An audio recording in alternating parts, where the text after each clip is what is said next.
আসসালামু আলাইকুম। আমি রাইহান হৃদয় মাসুম, পড়াশোনা করছি বাংলাদেশ কৃষি বিশ্ববিদ্যালয়ে। আমরা আজকে বিগত বছরের এগ্রিভার্সিটির ফিজিক্স কোশ্চেন সলভ নিয়ে এসেছি। আজকে আমরা ফিজিক্স কোশ্চেন সলভের মাধ্যমে তোমাদেরকে একটা পূর্ণাঙ্গ ধারণা দেওয়ার চেষ্টা করব যে বিগত বছরে ফিজিক্স কোশ্চেন কীরকম হয়েছে এবং পরবর্তীতে এবার ফিজিক্স কোশ্চেন কীরকম হতে পারে। আশা করি তোমরা এই ভিডিওর মাধ্যমে একটি পূর্ণাঙ্গ ধারণা পাবে এবং তোমাদের কিছু হলো কনসেপ্ট ক্লিয়ার হবে। তো প্রথমে কোশ্চেনটা তোমরা দেখতে পাচ্ছ যে বলা হয়েছে দুইটি রোধীর মান 2√37 নিউটন এবং 2√30 নিউটন, যখন তারা যথাক্রমে 60 ডিগ্রি এবং 120 ডিগ্রি কোণে ক্রিয়া করে। এরপরে বলা হয়েছে বল দুইটি 90 ডিগ্রি কোণে ক্রিয়া করলে লব্ধি কত নিউটন হবে। তাহলে এখানে কোন দুইটা বল ক্রিয়া করেছে সেই দুইটা বল সম্পর্কে কিন্তু আমার বলা হয়নি, আমাকে লব্ধির কথা বলা হয়েছে। তাই আমি দুইটা বল ধরে নেব, একটা বল হচ্ছে পিউ এবং অন্য একটি বল হচ্ছে কিউ। এবং পি কিউ বল যখন 60 ডিগ্রি কোণে ক্রিয়া করে তখন বলা হয়েছে এদের লব্ধি হবে 2√37। তাহলে সেক্ষেত্রে আমি অ্যান্সার লিখতে পারি, ধরে নিলাম যে প্রথম দুইটা বল হচ্ছে পি ও কিউ। তাহলে প্রথম সমীকরণটা আমি লিখতে পারি p square plus q square plus 2pq cos 60 degree equal 2√37 whole square. কারণ আমরা সূত্র জানি p square plus q square plus 2pq cos alpha equal R square, লব্ধির সূত্র। তো এখান থেকে আমরা সমীকরণটা পাই p square plus q square cos 60 ডিগ্রির মান হচ্ছে হাফ, 2 এবং হাফ কেটে যায়, তাহলে থাকছে শুধু pq এবং 2√37। এখানে তোমরা দেখো যে √37 কে যদি স্কয়ার করি তাহলে রুট কেটে যাচ্ছে, তাহলে শুধু থাকছে 37 এবং 2 কে স্কয়ার করলে হচ্ছে 4। তাহলে 4 * 37 এটাকে যদি আমরা করি তাহলে 4 × 7 = 28, 8 এন্ড 3 × 4 = 12 আর 2 148। তাহলে এটা একটা সমীকরণ পেলাম, প্রথম কথা। দ্বিতীয় কথা হচ্ছে যে যখন 2√13 নিউটন ক্রিয়া করে, এটা হচ্ছে তখন তাদের মধ্যবর্তী কোণ ছিল 120 ডিগ্রি, যে দুইটা বল ক্রিয়া করছে। তাহলে এখান থেকে আমি 2 নম্বর সমীকরণটা লিখতে পারি p square plus q square plus 2pq cos 120 degree equal 2√13 whole square. Same সূত্র থেকে তাহলে p square plus q square cos 120 ডিগ্রির মান হচ্ছে -হাফ। তাহলে -হাফ এবং 2 কেটে যাচ্ছে, তাহলে আগা দিকে একটি মাইনাস আসছে আর pq থেকে যাচ্ছে √13 এবং স্কয়ার। তাহলে √13 এবং স্কয়ারে রুট কেটে যাচ্ছে, শুধু 13 থাকছে, 2 এর উপর স্কয়ার করলে 4। তাহলে 4√13 তাহলে হচ্ছে 4 13 52, অ্যানসার হচ্ছে 2 এখানে। এইখানে একটা সমীকরণ পেয়ে গেলাম। এবার 1 এবং 2 সমীকরণকে আমরা যদি যোগ করি তাহলে এই 1 2 সমীকরণকে যোগ করলে আমরা পাচ্ছি, দেখো এখানে p square plus q square plus pq, এখানে p square plus q square minus pq, তাহলে প্লাস pq এবং মাইনাস pq কেটে যাচ্ছে। তো এখানে আমার 1 এবং 2 যোগ করে পাচ্ছি 2p স্কয়ার, দুইটা p স্কয়ার আছে, plus 2q square equal 148 plus 52, তাহলে হচ্ছে 200, রাইট? বা এখান থেকে 2 কমন নেই এবং ওপাশে যদি আমরা 2টাকে ভাগ করে দেই তাহলে এখান থেকে আমরা পাচ্ছি p square plus q square equal 100, right? আচ্ছা, এবার পরবর্তীতে কোশ্চেনটা কি বলা হয়েছে দেখো তো। বলা হয়েছে বল দুইটি যদি 90 ডিগ্রি কোণে ক্রিয়া করে তাহলে লব্ধি কোণ কত হবে। তাহলে আমরা যদি বলি যে pq যদি 90 ডিগ্রি কোণে ক্রিয়া করে, p এবং q যাদের মধ্যবর্তী কোণ 90 ডিগ্রি, সেই ক্ষেত্রে আমরা লব্ধি বের করার সূত্রটা কি? সেম সূত্র, p square plus q square plus 2pq cos 90। তাহলে সেখান থেকে আমার r এর যে ভ্যালুটা সেটা হবে r equal p square plus q square. বা এখান থেকে আমি r সমান বলতে পারি, r স্কয়ার সমান বলতে পারি p square plus q square, right? তাহলে এখানে p স্কয়ার প্লাস কিউ স্কয়ারের জায়গায় আমি r স্কয়ার বসাতে পারি। তাহলে এখানে আমি যদি বসাই r স্কয়ার ইকুয়াল 100, তাহলে অতএব r সমান আমরা যদি 100 কে রুট করি তাহলে হচ্ছে 10, তাহলে এখানে লব্ধির মানটা হবে 10। তাহলে আমাদের আজকের आंसर হবে এটা 10। আচ্ছা, নেক্সট কোশ্চেন বলা হয়েছে যে একটি বস্তু স্থির অবস্থান থেকে 0.5 মিটার পার সেকেন্ড স্কয়ার ত্বরণে 20 সেকেন্ড চলার পর 0.5 মিটার পার সেকেন্ড স্কয়ারে মন্দনে 20 সেকেন্ড চলল। প্রশ্ন বলা হয়েছে যে শুরু থেকে 40 সেকেন্ডে কত মিটার দূরত্ব অতিক্রম করলো। এটা সিম্পল, সেই ছোটবেলায় তোমরা একটা সূত্র শিখে এসেছো, সূত্রটা হচ্ছে s সমান ut plus half at square. এই সূত্র দিয়ে এটা आंसर হবে। তো প্রথম অংশটাকে আমরা যেহেতু এখানে দুইটা অংশ কথা বলা হয়েছে, যে প্রথম অংশ 0.5 মিটার পার সেকেন্ড স্কয়ারে 20 সেকেন্ড চলেছে একটা নির্দিষ্ট ত্বরণে। তো সেই ক্ষেত্রে আমাদের দূরত্বটা হবে s সমান ut, এখানে আদিবেগ যেহেতু স্থির অবস্থা থেকে শুরু করেছে তাই u0, তার মানে এই অংশটুকু টোটালটা 0 হয়ে যাবে। আমার কি হবে হাফ a হচ্ছে 0.5 এর জায়গায় আমরা হাফ লিখলাম, আমাদের হাতে কলমে ক্যালকুলেশন করতে হবে, এজন্য তার জন্য সুবিধা হবে। এবং t হচ্ছে 20 তার উপর স্কয়ার, তাহলে এখানে 20 স্কয়ার করলে 400 ডিভাইডেড বাই 4, রাইট? 2 2 4, তাহলে এখান থেকে আমার অ্যানসারটা হচ্ছে 100 মিটার। তাহলে প্রথম 0.5 মিটার পার সেকেন্ড স্কয়ার ত্বরণে 20 সেকেন্ড এই সময় 100 মিটার গেছে। নেক্সটে বলা হয়েছে যে 0.5 মিটার স্কয়ার ত্বরণে মন্দনে, মানে গাড়িটা হচ্ছে তার পরবর্তী থেমে যাচ্ছে, সেক্ষেত্রে আমার 20 সেকেন্ড চলেছে। এই ক্ষেত্রেও কিন্তু আমার h2 এক্ষেত্রে আমরা বের করবো হচ্ছে মাইনাস হাফ এটি স্কয়ার। তোমাদের একটা জিনিস এখানে মনে হতে পারে যে আমরা যদি এই বেগের ক্ষেত্রে 0 করলাম, কিন্তু এখানে 0 করলাম কেন? 0 করার কথা হচ্ছে যে এখানে কিন্তু একটা জিনিস, ধরো একটা গাড়ি চালানো শুরু হয়েছে 0.5 metre per second square 20 second চলার পর গাড়িটা হয়তো থেমে গেছে। সেক্ষেত্রে আমরা একটা নির্দিষ্ট ত্বরণে এই পরিমাণ দূরত্ব অতিক্রম করলাম। পরবর্তীতে হয়তো গাড়িটা আবার রিস্টার্ট করেছে এবং সেক্ষেত্রে একটা ঋণাত্মক মন্দন নিয়ে এই দূরত্ব অতিক্রম করেছে। সেক্ষেত্রে তাহলে আমাদের আদি বেগটা হবে 0। তাহলে সেক্ষেত্রে আমরা লিখতে পারি মাইনাস হাফ এ হচ্ছে আবার হাফ টি 20 স্কয়ার। তাহলে সেক্ষেত্রে আমরা পাচ্ছি মাইনাস 100। এটা হচ্ছে আমার টোটাল দূরত্ব। এই যে এখন অনেকে মনে করবে যে এস এবং এস যোগ করে তো আমার 0 হয়ে যাচ্ছে। জি না, দূরত্ব হচ্ছে একটি স্কেলার রাশি। স্কেলার রাশির যোগফল আমরা মাইনাস এবং প্লাস এই জিনিসটা নিব না, আমরা শুধুমাত্র স্কেলার যে মানটা আছে, যে ভ্যালুটা আছে সেটা কাউন্ট করব। তাহলে এক্ষেত্রে আমার এস হবে 200 মিটার। তাহলে আমাদের অ্যান্সার হচ্ছে 200 মিটার। ক্লিয়ার? ওকে। আচ্ছা, এবার 3 নম্বর কোশ্চেনটা আমরা দেখি।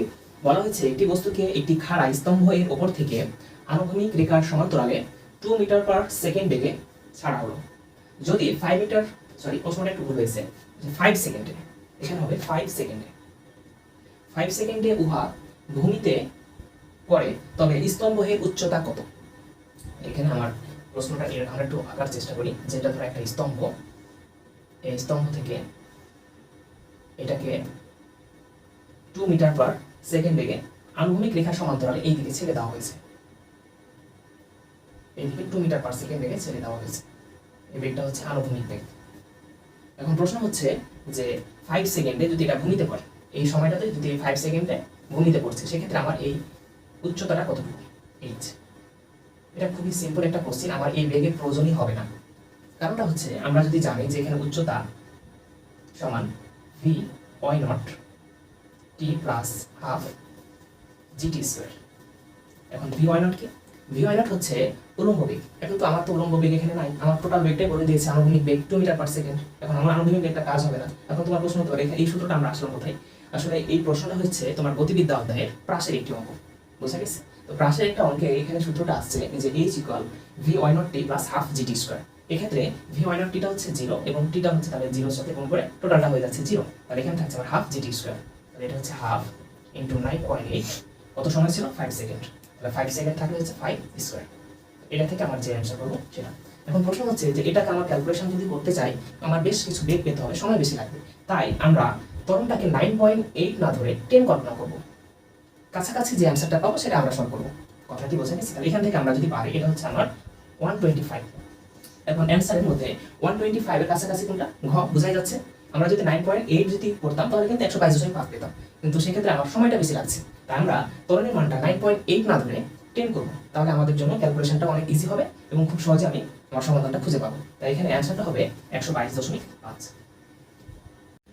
আমরা নেক্সট কোশ্চেনে যাই। নেক্সট কোশ্চেনটা হচ্ছে যে একটি বস্তুকে খাড়া ওপর দিকে ছুঁড়ে মারলে উহা 60 সেকেন্ড পর ভূমিতে ফেরত আসলো। প্রশ্ন হচ্ছে যে কত মিটার উচ্চতায় উহা পৌঁছেছিল। এটা তোমরা বুঝতেই পারছো, খুবই সিম্পল একটা ম্যাথ। সেই গতিবিদ্যার তোমরা অনেক ছোট কাল থেকে ম্যাথটা করে আসছো। আমাদের সূত্রটা হচ্ছে যে h equal u t plus half g t square. But এটা যেহেতু আগে উপর থেকে আমরা ফেলছি, আমরা নিচ থেকে উপরে উঠাচ্ছি, সেই ক্ষেত্রে আমাদের ইউটা হচ্ছে 0। আর আমাদের প্রশ্নটা হচ্ছে সূত্রটা হচ্ছে হাফ জেটি স্কয়ার। এখন টি এর মানটা কত? এখানে প্রশ্ন করা হয়েছে টি হচ্ছে 60 সেকেন্ড পর ভূমিতে ফিরে আসলো। অর্থাৎ আমি মেরেছিলাম একটা বস্তু উপরের দিকে ছুঁড়ে মেরেছিলাম, আর উপরের দিকে রেখে পড়েছিলাম, সেটা উপরে গেল আবার ফিরে আসলো। তার মানে এখানে যে 60 সেকেন্ড দেওয়া আছে এটা হচ্ছে বিচরণকাল। আর আমরা জানি যে একটা বস্তুর বিচরণকালের অর্ধেকটা হচ্ছে তার সময়, যে সময় সে নিচে ফিরে আসলো বা উপরে উঠেছিল। তাহলে এখানে টি এর ভ্যালুটা হবে 3 সেকেন্ড। Mind it. তাহলে আমাদের এটা হচ্ছে হাফ, জি হচ্ছে 9.8। আমরা বলেছিলাম আমাদের প্রশ্নের ক্যালকুলেশনের সুবিধার্থে আমরা 10 ধরবো, কাছাকাছি যে ভ্যালুটা পাবো সেটা আমরা অ্যান্সার করবো। ইনটু টি হচ্ছে 3, তাহলে তারপর স্কয়ার। তাহলে এখানে হচ্ছে 90 হচ্ছে 3 3 কে 9 আর 10 তাহলে হচ্ছে 90 ডিভাইডেড বাই 2 তাহলে आंसर হচ্ছে 45। তাহলে এখানে তো 45 নাই, 45 এর কাছাকাছি কোনটা আছে 44.1, অর্থাৎ আমরা যদি 9.8 এই ভ্যালুটা ইউজ করতাম তাহলে এখানে পেতাম তো 44.1। তোমাকে কিন্তু একেবারে খুব কাছাকাছি ভ্যালু দেওয়া থাকবে না, অপশনে কিন্তু বড় একটা ডিফারেন্স ভ্যালু দেওয়া থাকবে। তাই আমরা যদি অ্যাপ্রোপ্রিয়েট ভ্যালু বের করতেও না পারি, কাছাকাছি কোনো ভ্যালু বের করতে পারি যেটা কাছাকাছি থাকবে, আমরা সেটাই কিন্তু সলভ করব। তাহলে এখানে आंसर হচ্ছে 44.1। নেক্সট কোশ্চেন, এরপরে বলা হয়েছে একটি স্থির বস্তুর উপর 10 নিউটন বল 10 সেকেন্ড ধরে ক্রিয়া করে, বন্ধ হয়ে গেল। বলা হচ্ছে যে একটি বস্তুর উপর 10 নিউটন বল 10 সেকেন্ড ধরে ক্রিয়া করে বন্ধ হয়ে যায়। শুরু থেকে বস্তুটি 60 সেকেন্ডে 1100 মিটার 1100 দূরত্ব অতিক্রম করলে বস্তুটির ভর কত, অর্থাৎ এম চেয়েছে। তাহলে এখানে কিন্তু দুইটা কন্ডিশন আছে। প্রথমে বলা হয়েছে যে 10 নিউটন বলে 10 সেকেন্ড, এখানে একটা কন্ডিশন। এরপরে কিন্তু বলা হয়েছে যে টোটাল 60 সেকেন্ডে 1100 মিটার দূরত্ব অতিক্রম করেছে, তার মানে পরবর্তী 50 সেকেন্ড সে কিন্তু সমবেগে গেছে। কথা কি বোঝা গেছে? 10 নিউটন বল 10 সেকেন্ডে ক্রিয়া করেছে, তার মানে এখানে একটা ত্বরণ ছিল, পরবর্তীতে 50 সেকেন্ডে কোনো ত্বরণ ছিল না, তার মানে সেখানে সমবেগ ছিল। তাহলে আমরা এখানে প্রথমে যেটা ছিল সেটা আমরা যদি ফেলি, আমাদের সূত্রটা হচ্ছে F সমান ma। এখানে F দেওয়া আছে 10 নিউটন, m এর মানটাই আমার চেয়েছে, a দেওয়া নাই, আমরা এর পরিবর্তে লিখতে পারি v - u divided by t, right? এখানে v হচ্ছে, v এর মানটা আমরা জানি না, u এর মানটা কত, u এর মান হচ্ছে 0 যেহেতু স্থির অবস্থা থেকে বলা হয়েছে, আর t এর মানটা হচ্ছে 10 সেকেন্ড। তাহলে এখান থেকে আমরা পাই 10 ইকুয়াল mv ডিভাইডেড বাই 10। এটাকে আমরা একটা সমীকরণ নাম্বার দিয়ে রাখলাম। এরপরে বলা হয়েছে যে আমাদের প্রথম যে দূরত্বটা বের করি, তাহলে দূরত্বটা হচ্ছে s1 সমান হচ্ছে হাফ at স্কয়ার, কারণ 10 নিউটন বল 10 সেকেন্ডে ক্রিয়া করেছে, তার মানে এখানে একটা ত্বরণ ছিল। তাহলে আমার সূত্রটা হচ্ছে হাফ at স্কয়ার। এখান থেকে আমরা লিখতে পারি half v - u divided by t into t square. এখানে আমরা এর পরিবর্তে এটা লিখলাম। এরপরে এখানে t এবং একটা t যদি কেটে যায় তাহলে এখানে থাকছে half v - u into t। এখানে u এর ভ্যালু কত, 0 যেহেতু স্থির অবস্থা থেকে শুরু করেছে। v এর মান আমরা জানি না, t এর মান হচ্ছে 10 সেকেন্ড, 10 এবং 2 কেটে গেল, এখানে থাকছে তাহলে 5v। এবং পরবর্তী s এটা কিন্তু সমবেগে ছিল, তাহলে পরবর্তী s সমবেগে কতটুকু সময় ছিল, 50 সেকেন্ড। তাহলে আমাদের s2 হচ্ছে 50v। আমরা জানি সমবেগের সূত্র হচ্ছে s সমান vt, এখানে t হচ্ছে 50 আর v তো আমরা জানি না। এবার এই টোটাল দূরত্বটা কতটুকু, এই টোটাল দূরত্বটা হচ্ছে 1100 মিটার। তাহলে এখান থেকে আমরা v এর মানটা পেয়ে যাব, আমাদের 5v প্লাস 50v ইকুয়াল 1100। তাহলে এখান থেকে আমার হচ্ছে 55v ইকুয়াল 1100। এখান থেকে তাহলে আমার v এর যে ভ্যালুটা সেটা হচ্ছে কি, v সমান আমরা লিখলাম এখানে উপর হচ্ছে 1100 ডিভাইডেড বাই 55 কে আমরা এখানে কাটাকাটি করার সুবিধার্থে 5 ইনটু 11 লিখতে পারি, রাইট? তাহলে এখান থেকে আমরা যদি কাটাকাটি করি 1100 তার উপরে হচ্ছে 100, 5 এবং 100 কাটাকাটি করে 20, তাহলে আমার অ্যানসার হচ্ছে এখানে 20। আমরা v পেয়ে গেলাম। এবার এখান থেকে আমরা যদি v এর ভ্যালুটা বসাই দিই তাহলে আমি আমার ভর পেয়ে যাব। তাহলে এখান থেকে আমরা যদি বসাই, আমি নিচের অংশটুকু মুছাই দিচ্ছি, তাহলে এখানে আমার হচ্ছে 10 m ইনটু v এর মান কত পেলাম, v এর মান পেলাম 20 ডিভাইডেড বাই 10। তাহলে এখানে আমার 10 এবং 20 এর উপর হচ্ছে 2, তাহলে m সমান আমার অ্যানসার হচ্ছে 10/2 সমান হচ্ছে 5 কেজি। তাহলে এখানে অ্যানসার হচ্ছে 5 কেজি, এটা অ্যানসার। নেক্সট কোশ্চেন আমরা যাই। এরপরে কোশ্চেন বলা হয়েছে 1 মিটার পার সেকেন্ড বেগে চলমান 20 কেজি ভরের একটি বস্তু স্থির অবস্থায় দণ্ডায়মান 5 কেজি ভরের অপর একটি বস্তুকে ধাক্কা দেয়। এরপরে বলা হচ্ছে যে সংঘর্ষের পরে দ্বিতীয় বস্তুটি 0.4 মিটার পার সেকেন্ড বেগে চলতে শুরু করলো। প্রশ্ন, প্রথম বস্তুটির ভরবেগের পরিবর্তন কত কেজি মিটার পার সেকেন্ড পরিবর্তন করলো, অর্থাৎ ভরবেগের পরিবর্তনটা চেয়েছে প্রথম বস্তু। তাহলে আমরা ভরবেগের পরিবর্তন তাহলে কি জানি, যে আদি ভরবেগ মাইনাস শেষ ভরবেগ বা শেষ ভরবেগ মাইনাস আদি ভরবেগ, রাইট? তাহলে এখান থেকে আমরা এখানে কোন সূত্রটা খাটবে, তোমরা বুঝতেই পারছো যে এই সূত্রটা হচ্ছে নিউটনীয় বলবিদ্যার ভরবেগের সংরক্ষণশীলতা। এই সূত্রটা সংরক্ষণশীলতার সেই সূত্রটা তোমরা জানো যে দুটি বস্তুর আদি ভরবেগের সমষ্টি এবং শেষ ভরবেগের সমষ্টি সংরক্ষিত থাকে। তাহলে এখানে আমার সূত্রটা হচ্ছে m1 u1 plus m2 u2 equal m1 v1 plus m2 v2। এখানে যা যা ইনফরমেশন আছে আমরা দেখে দেখে সেখানে বসাই দিব। প্রথম বস্তুর ভর বলা হয়েছে 20 কেজি, 20 কেজি, এটা 1 মিটার পার সেকেন্ড বেগে চলমান, তাহলে এখানে কিন্তু আদিবেগটা দেওয়া আছে প্রথম বস্তুর, তাহলে প্রথম বস্তু হচ্ছে 20 কেজি গুণিত 1 মিটার পার সেকেন্ড বেগে চলমান, প্লাস দ্বিতীয় বস্তুটি কি ছিল, স্থির অবস্থায় ছিল, কত কেজি, 5 কেজি, তাহলে 5 ইন্টু 0, রাইট। এরপরে হচ্ছে যে প্রথম বস্তুর শেষ বেগটা কিন্তু আমরা জানি না, প্রথম বস্তুটা যখন দ্বিতীয় বস্তুটাকে ধাক্কা দিল, দ্বিতীয় বস্তুটা 0.4 মিটার পার সেকেন্ড বেগে চলতে শুরু করলো, তার মানে দ্বিতীয় বস্তুর শেষ বেগ দেওয়া আছে, প্রথম বস্তুর শেষ বেগ আমরা জানি না। তাহলে এখানে আমি লিখবো 20 কেজি গুণিত v1, যেটা আমার জানা নেই। m2 কত, m2 হচ্ছে 5 কেজি, 5 ইন্টু v2 হচ্ছে 0.4, এখান থেকে আমরা v1 এর মানটা পেয়ে যাব। তাহলে এখানে 20 গুণিত 1, 5 ইন্টু 0 মানে 0, আর এখানে 5 ইন্টু 0.4, তাহলে কত হয়, আমরা যদি 5 আর 5 20, 20, এবং যেহেতু 4 এর আগে একটা পয়েন্ট দশমিক ছিল, তাহলে 20 এর এক ধাপ আগে একটা দশমিক হবে, তাহলে এখানে হবে 2, এই 2টাকে এই পাশে নিয়ে আসলে কত হবে, 20 মাইনাস 2, তাহলে 18, তাহলে আমরা এখান থেকে লিখতে পারি 20 v1 ইকুয়াল হচ্ছে 18, বা এখান থেকে আমরা v1 সমান লিখতে পারি 18 ডিভাইডেড বাই 20। ওকে, এখন আমাকে কি চেয়েছে, প্রথম বস্তুর ভরবেগের পরিবর্তন, মানে ডেল পি সমান আমরা লিখতে পারি m1 e1 minus m1 v1, right. তাহলে m1 হচ্ছে এখানে আমার 20, e1 কত ছিল 1, মাইনাস m1 কত পেলাম এখানে 20, v1 কত, v1 হচ্ছে 18 ডিভাইডেড বাই 20, তাহলে এখানে 20 20 কেটে যাচ্ছে, থাকছে শুধু 18, 20 মাইনাস 18, তাহলে এখানে হচ্ছে 2, অ্যান্সার হচ্ছে 2 কেজি মিটার পার সেকেন্ড, তাহলে এটা হচ্ছে 2 কেজি মিটার পার সেকেন্ড। আচ্ছা, আমরা নেক্সট কোশ্চেনে যাই। নেক্সট কোশ্চেনটা হচ্ছে π/5 নিউটন মিটার মানের একটি টর্ক 30 rpm, rpm মানে হচ্ছে রেভলিউশন পার মিনিট, বেগে ঘূর্ণায়মান একটি চাকাকে 10 সেকেন্ডে থামিয়ে দেয়। চাকার জড়তার ভ্রামক কত কেজি মিটার স্কয়ার, অর্থাৎ আমার আই চেয়েছে। আমার জড়তার ভ্রামক হচ্ছে মোমেন্ট অফ ইনার্সিয়া, যেটাকে আই দ্বারা প্রকাশ করে, আমরা সবাই জানি এটা।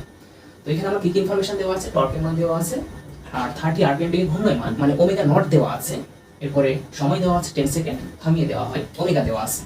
তাহলে এখান থেকে আমরা সূত্রটা আমরা জানি যে টাউ সমান আই আলফা, এটা কোথা থেকে এসেছে তোমরা জানো যে এফ সমান এম এ, এখান থেকে আমরা, এটা হচ্ছে রৈখিক ভরবেগের ক্ষেত্রে, আর এটাকে আমরা এফ এর পরিবর্তে টাউ লিখতে পারি কণিক সংক্রান্ত ইনফরমেশন, এবং এম এর পরিবর্তে আই লিখতে পারি, এ এর পরিবর্তে আলফা লিখতে পারি, এখানে আলফা হচ্ছে কণিক ত্বরণ, এইখান থেকে এসেছে।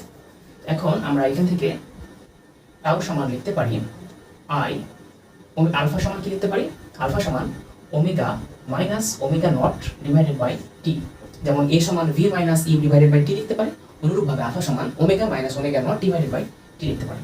এখানে আমার কি কি ইনফরমেশন, টাউ এর মান দেওয়া আছে, টাউ এর মান হচ্ছে π/5, আই এর মান আমার বের করতে হবে, ওমেগা, এখন এখানে ওমেগা নট কিভাবে বের করব, এখানে ওমেগা নটের কথা বলা হয়েছে 30 rpm, rpm মানে হচ্ছে রেভলিউশন পার মিনিট, অর্থাৎ 1 মিনিটে একটা পূর্ণ আবর্তন করতে যতটুকু সময়, তাহলে এটাকে বলা হচ্ছে 30 rpm এর পরিবর্তে আমরা লিখতে পারি 2π/60 গুণিত 30, যেটা rpm কথা বলবে 2π/60 এর সাথে সেটা আমরা গুণ করব, তাহলে সেটা হয়ে যাবে আমার রেডিয়ান পার সেকেন্ডে, আন্ডারস্ট্যান্ড। ওকে, ঠিক, আমরা ওমেগার মানটা আমরা বসাই দিই, ওমেগার মান হচ্ছে 0 যেহেতু থেমে যায়, মাইনাস এটার মানটা পেলাম 2π/60 গুণিত 30 rpm যেহেতু বলেছে, ডিভাইডেড বাই কত সেকেন্ড, 10 সেকেন্ড, তাহলে আমরা এখান থেকে 10 বসিয়ে দিই, বাট এটাকে আমরা সিম্পল ক্যালকুলেশন করি, π/5 ইকুয়াল আই ইন্টু, এখানে আমরা এটা কাটাকাটি করলে কত আসে, এখানে 30 ডিভাইডেড বাই 60 আবার 20, তাহলে এখানে উপরে থাকছে শুধু π/10 মাইনাস π/10।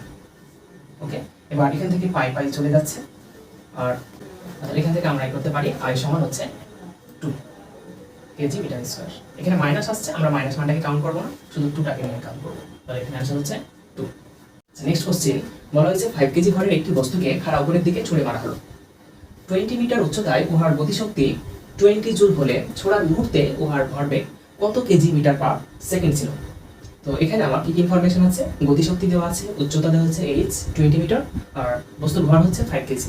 এখন আমার ভরবেগ চেয়েছে, ছোড়ার মুহূর্তের ভরবেগ, এখানে যদি আমার যে কোনো মুহূর্তের ভরবেগ দিত, তাহলে আমি কিন্তু এখানে ভরবেগ এবং গতিশক্তির যে সম্পর্ক সেটা ইউজ করে করতে পারতাম, কিন্তু এখানে আমার আদি বেগ লাগবে, কারণ ছোড়ার মুহূর্তে ভরবেগ চেয়েছে, রাইট। তাই আমি এখানে, যে তোমরা যে সূত্রটা জানো গতিশক্তি এবং ভরবেগে ek² p² divided by 2m, এই সূত্র এখানে ইউজ করা যাবে না। তাই এখানে আমাদের, আমরা এখান থেকে লিখতে পারি 20 মিটার উচ্চতায় ek সমান আমরা লিখতে পারি হাফ mv², রাইট। ek এর মান হচ্ছে 20 জুল, হাফ, ভর বলা হয়েছে 5 কেজি, 5 ইন্টু ভি স্কোয়ার। এখান থেকে আমরা লিখতে পারি v square equal 40 divided by 5। টুনটাই পাশে আসলো, তাহলে 2 ইন্টু 20, তাহলে এবার 5 কে ভাগ করলাম, তাহলে ভি স্কোয়ার সমান থাকছে 8। আমরা 8 এটা রেখে দিলাম, তাহলে আমরা এখানে পেলাম ভি স্কোয়ার সমান 8। এবার আমরা যেহেতু জানি এখানে বলা হয়েছে বস্তুটিকে উপরের দিকে নিক্ষেপ করা হয়েছিল, সেক্ষেত্রে আমাদের সূত্রটা হচ্ছে V square equal U square minus 2gh।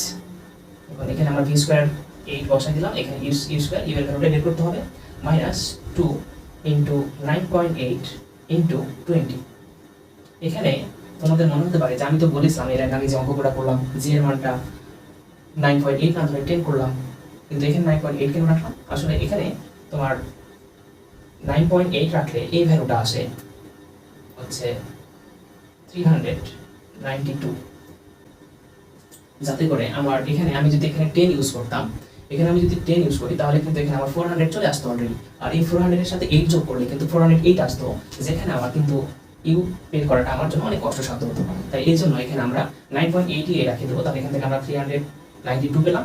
এর পরবর্তীতে আমরা ইউ স্কয়ার সমান লিখতে পারি 400, অতএব ইউ সমান হচ্ছে 20, রাইট? তাহলে এখন আমার আদি ভরবেগ ছোড়ার মুহূর্তের বেগ m ইনটু ইউ, m হচ্ছে 5, ছোড়ার মুহূর্তের বেগ হচ্ছে 20, তাহলে আমার ছোড়ার মুহূর্তের ভরবেগ হচ্ছে 100 কেজি মিটার পার সেকেন্ড। আমরা পরবর্তী কোশ্চেনটা দেখি। পরের কোশ্চেন হচ্ছে 50 মিটার গভীর একটি কুয়া থেকে ইঞ্জিনের সাহায্যে 9.8 সেকেন্ডে 1000 কেজি পানি ওঠানো হয়। ইঞ্জিনের দক্ষতা 80% হলে এর ক্ষমতা কত কিলোওয়াট? ক্ষমতা কিন্তু কিলোওয়াট ইঞ্চিস। তাহলে এক্ষেত্রে আমরা প্রথমে কার্যকর ক্ষমতাটা যে পরিমাণ সেই পানিতে হচ্ছে সেটা ক্ষমতাটা যদি আমরা বের করি টি প্রাইম করে, তাহলে আমার সূত্রটা হচ্ছে mgh divided by t. m হচ্ছে 1000 kg into g 9.8 into h হচ্ছে 50 মিটার ডিভাইডেড বাই টি হচ্ছে 98 সেকেন্ড। এখানে আমি বলেছিলাম যে তোমাদেরকে প্রথম কোশ্চেনগুলোতে বলেছিলাম যে জি এর মানটা 10 ইউজ করতে, কিন্তু এখানে আমি 9.8 ইউজ করলাম কেন? কারণ এখানে সময় 9.8 আছে, উপরে তো আমাদের জি এর মানটা আমরা 9.8 ইউজ করলে আমাদের কাটাকাটি করার জন্য সুবিধা হবে। তাহলে এখানে আমার পি এর মানটা হচ্ছে 50 into 10 to the power 3 watt. এই ওয়াট আমরা জানি কর্মদক্ষতা সমান হচ্ছে মোট কার্যকর ক্ষমতা ডিভাইডেড বাই মোট প্রদত্ত ক্ষমতা। আর সেই মোট প্রদত্ত ক্ষমতাটা বের করতে হবে, পি প্রাইম ডিভাইডেড বাই এটা। এখানে পি প্রাইমের মান কত পেলাম? 5 ইন্টু 10 টু দি পাওয়ার 3। এটা হচ্ছে এখানে 80%। 80%কে আমরা এখানে 0.8 লিখব, কারণ এখানে অঙ্কের সুবিধা অঙ্ক করার সময় এটার মানটা অবশ্যই আমাকে 100 দিয়ে ভাগ করে বসাতে হবে। তো এটা আমরা যদি ক্যালকুলেশন করি তাহলে এখানে আসছে, আমরা 0.8টাকে উপরে উঠানো যায়, এখানে উপরে হচ্ছে 10 দিয়ে গুণ করলাম, নিচে 10 দিয়ে গুণ করলাম, তাহলে এটা 8 হয়ে গেল। তাহলে এখানে আমার অ্যানসারটা হবে 8 কে 50 দিয়ে ভাগ করি, তাহলে 8 কে যদি আমরা 50 দিয়ে ভাগ করি সেটা হচ্ছে 66.25। এটাকে যদি আমরা এখন বসাই তাহলে এখানে হচ্ছে 25 ওয়াট। কিন্তু আমরা আমাদের প্রশ্নে বলা হয়েছে যে এর ক্ষমতা কিলোওয়াট, তাহলে এখানে ওয়াট থেকে কিলোওয়াটে করতে হলে অবশ্যই সেটাকে 1000 দিয়ে ভাগ করতে হবে। 1000 দিয়ে যে আমরা যদি ভাগ করি তাহলে এখানে আমাদের অ্যানসারটা হবে 62.5 কিলোওয়াট। তাহলে আমাদের অ্যানসার হচ্ছে 62.5 কিলোওয়াট। পরবর্তী কোশ্চেনে যাই। পরবর্তী কোশ্চেনটা হচ্ছে একটি গ্রহের ব্যাসার্ধ 6000 কিলোমিটার, উহার পৃষ্ঠদেশে জি এর মান 10.08 মিটার পার সেকেন্ড হলে পৃষ্ঠ হতে কত কিলোমিটার উচ্চতায় জি এর মান 7.00 মিটার পার সেকেন্ড স্কয়ার হবে? অর্থাৎ আমার এখানে উচ্চতা এইচ এর মান চেয়েছে। তোমরা মহাকর্ষ বিকর্ষ অধ্যায়ে জি এর একটি সূত্র করেছো, g equal GM divided by R square, অর্থাৎ এখানে g proportional to 1 by R square, অর্থাৎ জি হচ্ছে ব্যাসার্ধের বর্গের ব্যস্তানুপাতিক, তাই না? তাহলে এখন এখানে আমার কি কি ইনফরমেশন দেওয়া আছে? পৃষ্ঠদেশের জি এর মান, এটাকে আমরা জি দ্বারা ধরলাম, সেটা হচ্ছে 10.08 এবং এইচ উচ্চতায় জি এর মান দেওয়া আছে 7। এখন আমরা এই দুইটাকে যদি এই সূত্রের সাহায্যে সম্পর্ক দেখাই, সম্পর্কটা হচ্ছে GE divided by GH equal R plus H divided by R whole square, তাই না? কারণ এখানে জি এবং ব্যাসার্ধ পরস্পরের বর্গের ব্যস্ত অনুপাতি, তাই এইচ উচ্চতায় আর এর মানটা আর প্লাস এইচ। তাহলে এখান থেকে আমরা লিখতে পারি 10.08 divided by 7 equal 6000 into h divided by 6000। এখানে আমরা কিলোমিটারকে রেখে দিলাম, আর যেহেতু এখানে দুইটা একক একই, এই জন্য আমরা এটা কোনো রিপ্লেস করলাম না। এখন এই দুইটাকে যদি আমরা ভাগ করি, তাহলে এখান থেকে দেখো আমরা উপরে 100 দ্বারা গুণ করলাম, তাহলে এখানে হচ্ছে 1008 divided by 7, right, equal 6008 divided by 6000 whole square. এই ক্যালকুলেশনটা একটু বড়, একটু জটিল টাইপের, তাই এটাকে তোমাকে আইডিয়াতে অ্যানসারটা করতে হবে, যে কাছাকাছি যে উত্তরটা আসবে তোমার অ্যানসারের সাথে, সেটাকে অ্যানসার হিসেবে আমাকে বেছে নিতে হবে। 1008 কে এখন এখানে আমরা যেহেতু উপরে 100 দিয়ে গুণ করেছি, নিচে 100 দিয়ে গুণ করতে হবে, তাহলে এখানে হবে 700। তাহলে এখন এটাকে আমরা একটু যদি বাইরে অ্যানসারটা করার চেষ্টা করি, 700 ডিভাইডেড বাই 1008, প্রথমে 1 দিয়ে, তাহলে এখানে হচ্ছে 700, এখানে নাম হচ্ছে 803, 308। এখন আমার 308 আসছে না, এখানে একটা দশমিক নিলাম, এখানে একটা শূন্য। এখন এখানে কত? 3080। এবং কত দিয়ে করলে আমার 3080 হচ্ছে 4 7 28, তাহলে 4 7 28 হলে 2800, রাইট? কিন্তু আমরা তারপরে নেই 5 7 35, এটা হচ্ছে বেশি হয়ে যেতে, আমার 4 দিয়ে যাবে। তাহলে এখানে যে ভ্যালুটা সেটা হচ্ছে 1.4 সামথিং, তাহলে আমরা 1.4 equal 6000 plus 8 divided by 6000 whole square. এখন এটাকে যদি বর্গ করি, 1.4 এর বর্গ 1.2 এর খুব কাছাকাছি, একটু তুমি যদি চিন্তা করো তাহলে বুঝতে পারবা। তাহলে 1.2 এর কাছাকাছি যদি হয়, তাহলে আমরা এখান থেকে লিখতে পারি 6008 ডিভাইডেড বাই 6000 ইকুয়াল 1.2। এটাকে যদি আমরা এটা দিয়ে গুণ করি, 6000 প্লাস 8 ইকুয়াল 1.2, সাথে আমরা যদি এভাবে গুণ করি যে 6 ইন্টু 1000 ইন্টু 1.2, তাহলে 1000 এর সাথে 1.2 গুণ করলে কত? প্রায় 1200, তাই না? 1200। তাই আমরা এখন 1200 এর সাথে 6 গুণ করলাম, তাহলে এখান থেকে আমরা পাচ্ছি 7200, রাইট? তাহলে এখান থেকে আমার এইচ এর ভ্যালুটা আসছে প্রায় 1200। এটা হবে, এককটা হবে অবশ্যই কিলোমিটার। তাহলে আমার অ্যান্সার হচ্ছে 1200 কিলোমিটার।